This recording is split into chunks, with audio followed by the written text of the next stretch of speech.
Making $100 to $200 a day in the stock market can seem unachievable, especially when you don't know what to look for. Luckily for you, I'm RJ with RJ's Trades, and I've been trading for 6 years in the stock market. I'm going to teach you two basic concepts you can use to make money daily in the stock market, okay? Before we begin, guys, if you're watching this on YouTube, make sure you guys leave a like, comment, and subscribe. Join the Discord in the description below. The free version of the Discord got a lot of free game in there.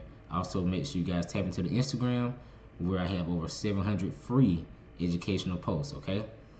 So, guys, I'm going to teach you guys two things that you really need to understand, especially if you want to start being successful in the stock market, okay? You got to understand the stock market is not a casino. If you treat it like a casino, it's going to treat you like a casino, right?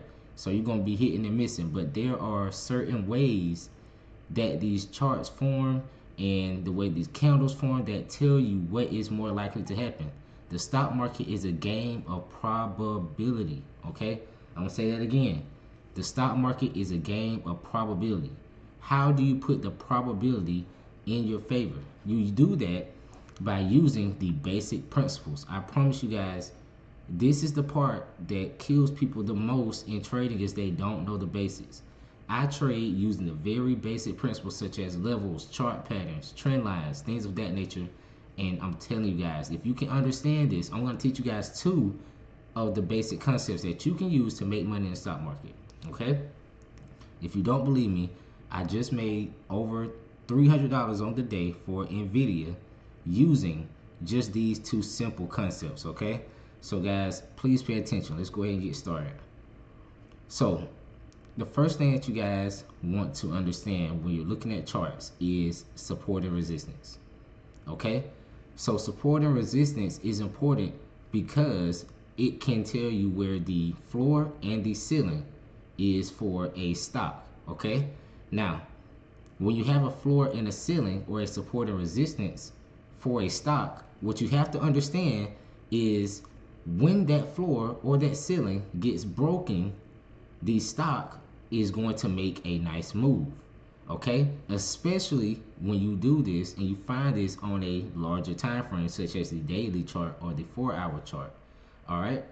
So the larger the time frame that you find your support or resistance on, the bigger the possible move that is going to happen when it breaks in either direction, because we trade options, okay? When you're trading options, you're looking to bet on the stock going up or bet on the stock going down, okay? So you need the stock to have movement, not be going sideways, okay?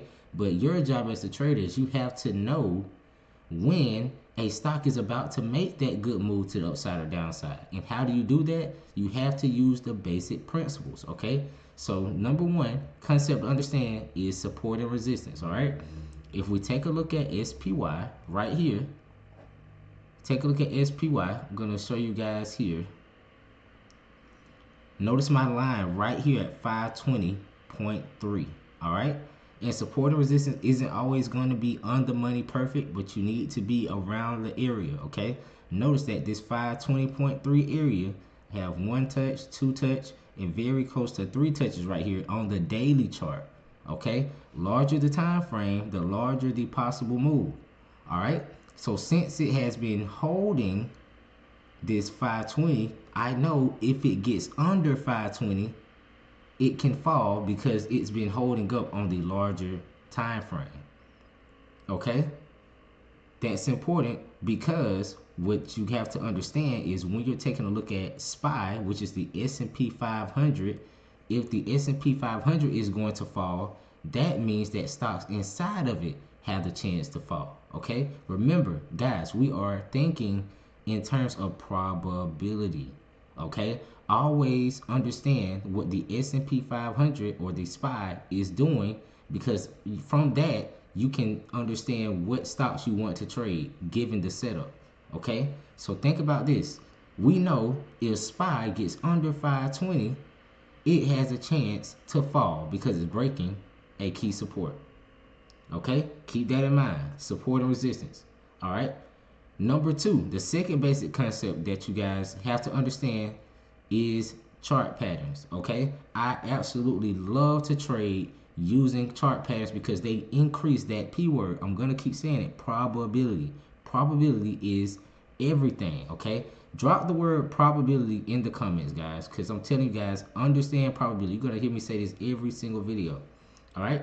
So what are chart patterns? Chart patterns are ways that the charts form that tell you a stock is more than likely to go up, go down, or it's going to tell you where it's going to go up or down. Okay. So the chart pattern that forms here on the S&P 500 is called a triangle pattern, okay, or a pennant pattern. All right. And how this is shaped, it's shaped just like a triangle. Okay. You have a move up or a move down, and then the candles form a triangle. All right. Now the important part here is, what does this tell you? This is the important part. A triangle pattern is a neutral pattern that can go either direction. Okay. It can go either way. So you have to wait on it to break. Okay. So you say, okay, if it can go either way, how do you know to trade it to the upside or downside? There you go. You have to use your other basic concept, support or resistance. Since we know it's a triangle pattern, we know it can go either way. And since we know that 520 is the support, think about what you have here.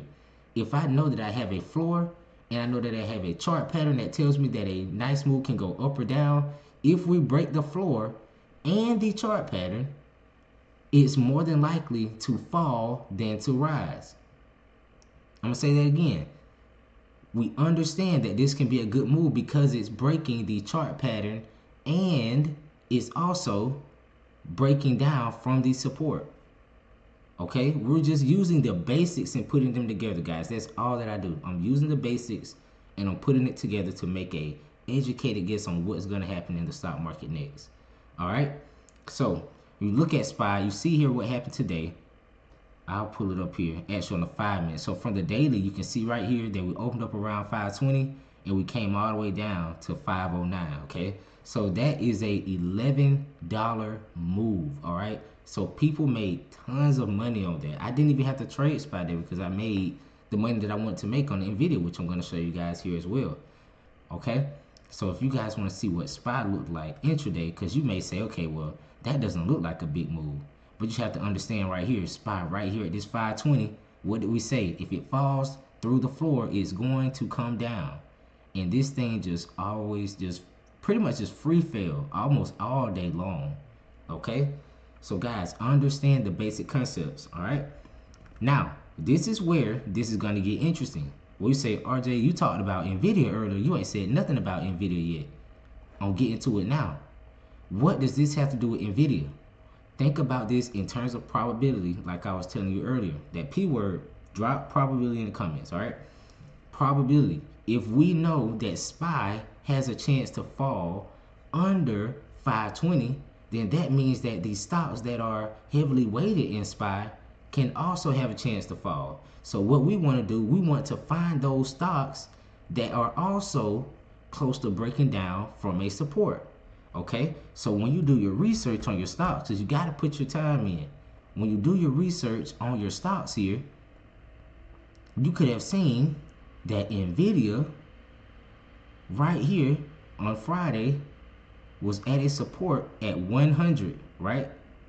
Was right near support at 100. Okay, so that tells us the same thing.